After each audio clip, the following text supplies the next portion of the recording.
Hello YouTube, it is Damien, it is Sunderland, it is Bright Lights. It is episode 34 and it is an FA Cup third round replay that we shouldn't be in, but here we are anyway. At the stadium tonight we have QPR. If no one watched last episode, we did play QPR. We drew 0-0 in a game that we absolutely dominated them in. As you can see, we had 21 shots, 8 on target. We hit the woodwork 3 times, maybe 4. Just don't know how it didn't go in. We've got a couple of things to talk about first before we get into this game, but we'll get into it pretty quickly. For those that don't remember, if we do get through this game, it will be Brighton in the back half of January. Later on, not in this episode, it will be another episode. It'll be episode 35 if we get through QPR today. It will be that Brighton game. That will be live on stream later on tonight, where I get home from work and we go straight into the stream. Basically, we come home, we eat, we get on stream, basically. Anyhow, link in the description below to the Twitch or the Twitter. Go follow the Twitch. Go turn your notifications on so you know when I go live. And on Twitter, we always post little snippets of what's happening on in the save and when we go live. So there you are. In terms of what we need to talk about, is just a little bit on the transfer news. Now, nothing crazy, but Daniel's had a couple of loan offers. It looks like he's on his way to Benfica.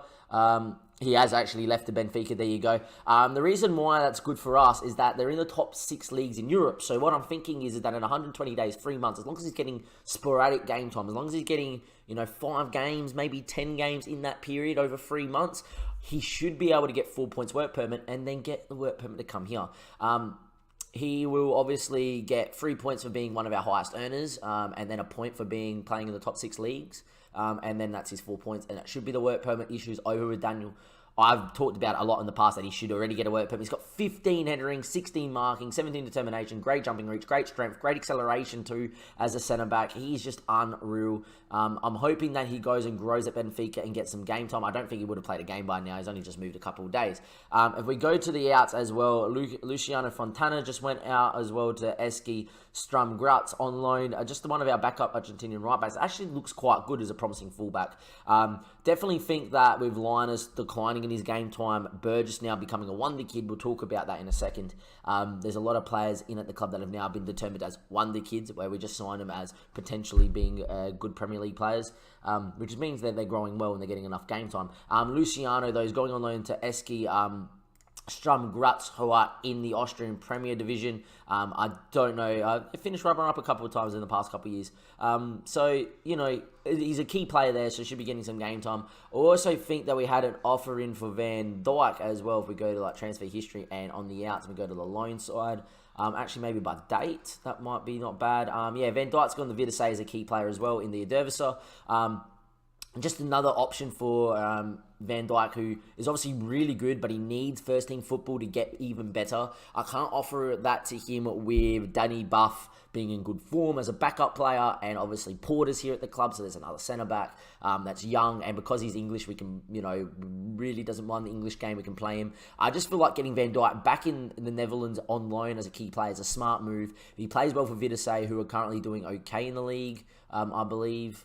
If it wants to let me look at him, I didn't mean to click on that. Yeah, they're 6th. Just getting him in there into their first team, I think it's just a smart move. He can go play well, develop into a player, and then next year look to move on Danny Buff and have Van Dijk in as the 3rd choice centre-back. Hopefully even 4th choice if Daniel gets his work permit. Anyhow, in terms of the team today, we've slightly rotated. We have to talk about the Crystal Palace game. We did draw 1-1 there. We went 1-0 down in a game that was very, very, very even. I wouldn't even say that. I think Palace just dominated us away from home. Godin scoring a nice goal from about the edge of the 18-yard box. Not a goal that's worthy of looking at it, but another nice strike by Mike Godin nonetheless. As you can see, Godin's now one of our top goal scorers. We are going to get into here, though. With the team, we've gone with Smithies in goals. Burgess is going to start, who has now been determined as a wonder kid, which is fantastic. We do have Garcia Serrata. Oviedo is going to start back from his cold.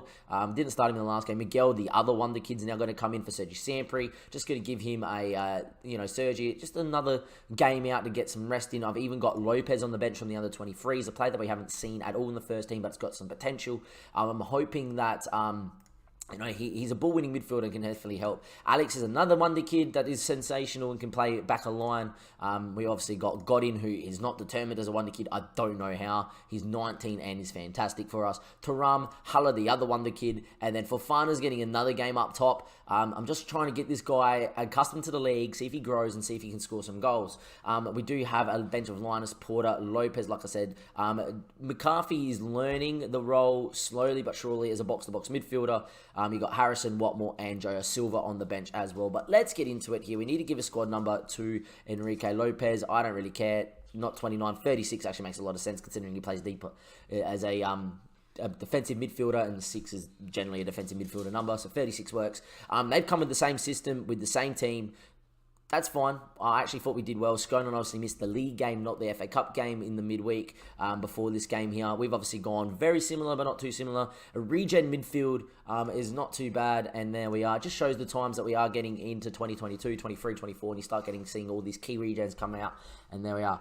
Look, we should be winning this one fairly comfortably if we play our game. I'm going to tell everybody to get motivated. There we are. I am going to set the opposition instructions like we have done previously, and as long as we can stop the supply to Mitrovic, who can feed in those runners like we talked about in the last episode, we should be okay. I have no concerns. The lads know exactly what I expect them. It's going to be Sunderland in the red and the white, and QPR in the hoop blue and white stripes. Let's get into it though. I'm hoping we get through here. We do have Brighton in the next game. I really want to get through in this game to make sure that we have the best possible chance of getting through, beating Brighton, and maybe going on a slight little cup run. It would be nice. Anyway, as it stands, first 10 minutes, not as frantic as we were in terms of dominating there at QPR, but yet again, playing okay, not great. I'm actually going to tell us to get a little bit creative, try and get ourselves a goal, and off we go.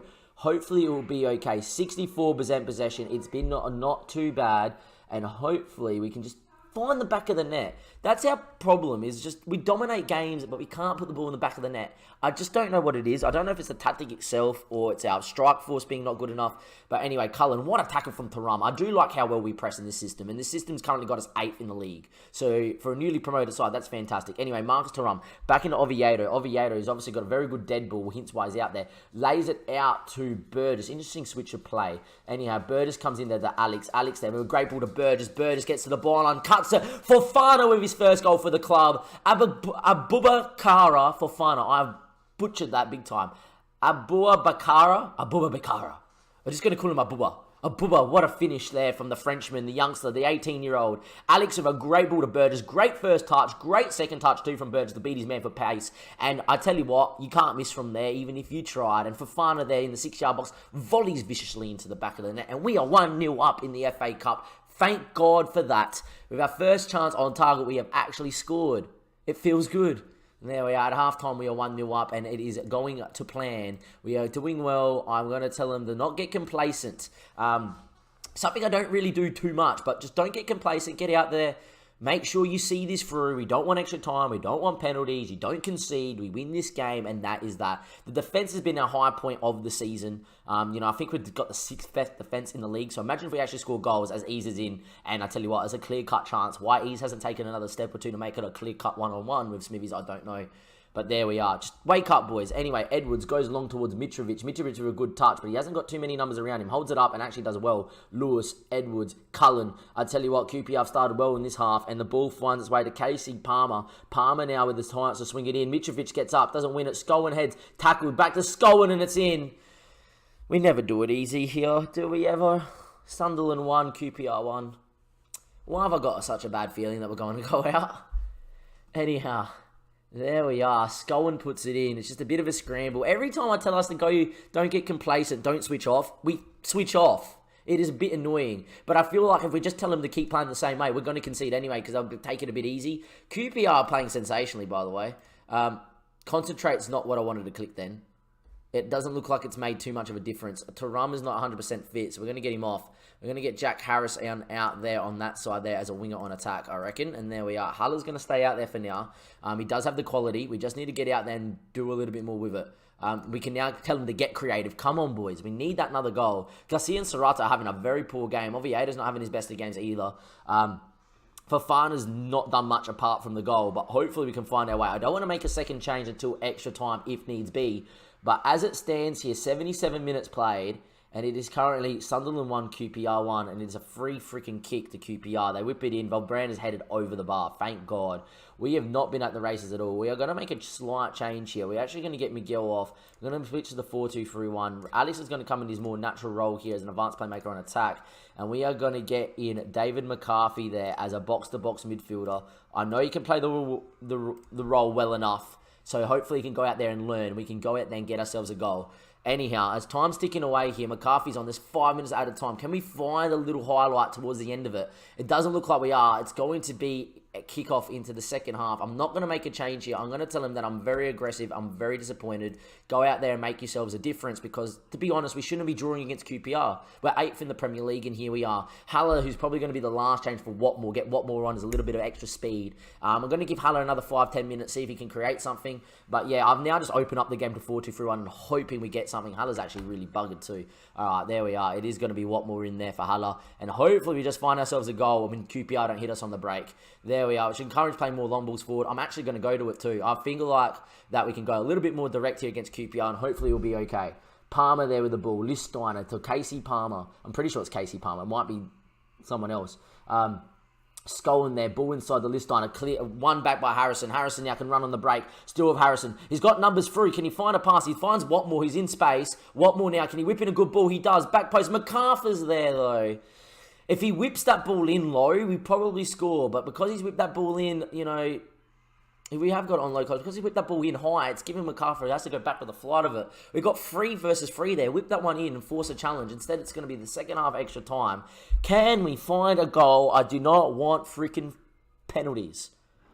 If we go out in the third round again to penalties, you know, last year we went out to penalties to Leeds somehow. And this year it looks like we're going to go out, maybe go out on penalties here. Going to get a thing of push forward. Come on, boys. Find ourselves a goal. Please do it. Just do it, lads. Very attacking. Off we go. Time's ticking away. You push forward. There's still time. There's a minute to go. Now, I don't know if this is not because there's a highlight or because we're going to need a goal. I tell you what, it might be a highlight. What more? Great touch. Laid across the box. Duncan. He puts it in there. Fofana! Come on! That's how you introduce yourself to your new club. Abuba with the header in the 121st minute. We are going through to the next round of the FA Cup. Thank God. Watmore puts it in. Fofana with the towering header. The big-bodied Frenchman. He's here and he's here to stay. Renard, you're going out the door. That should be game over. We have won it in the last minute of the game. Yet again, we never do it easy. Alice gets on it. It's full time. Thank God. We can breathe. Once again, we haven't dominated this game like we dominated QPR, but maybe because we went to the 4-2-3-1. But great touch from Watmore, great ball in, and Fofana with a double. And that's what we want to see. A striker that scores goals. It's about time we found one at this club. And there we go. A striker that scores goals. It is never easy. Oh, man. That means what we are going to be playing. If it's going to tell us, we're going to be playing Brighton in the FA Cup after Manchester City. That's going to be the first game of the stream. We're going to play the Man City game before I go to work, I would imagine. Or we could leave the Man City game for stream. It's 10:07 by the time I get ready for work. I don't know. Haller picked up a 5 to 8 day injury and Thuram's out for 5 to 10 days. I'm going to leave him to the physio. There we are. I'm going to attend the press conference too off stream. I'm going to praise Fofana. You're a superb in front of goals. Keep it up, my son. There we are. Thank God for Fofana. Thank God we scored because I could not deal with losing on penalties again in the FA Cup in a game that we should have won in the first time around. Instead, it went to a replay, it went the full distance, and it took a 120-minute winner from our young French striker. Thank you, Abuba. Enjoy the rest of your day or night, ladies and gentlemen, wherever you're watching from. As always, links to the description below to watch the madness on Twitch, on Twitter. It's another 20th minute special here with Sunderland. Enjoy the rest of your day or night, wherever you're watching from. That is Damien, Bright Light, Sunderland, episode 34, done and dusted. Enjoy the rest of your day. Thank you and goodbye.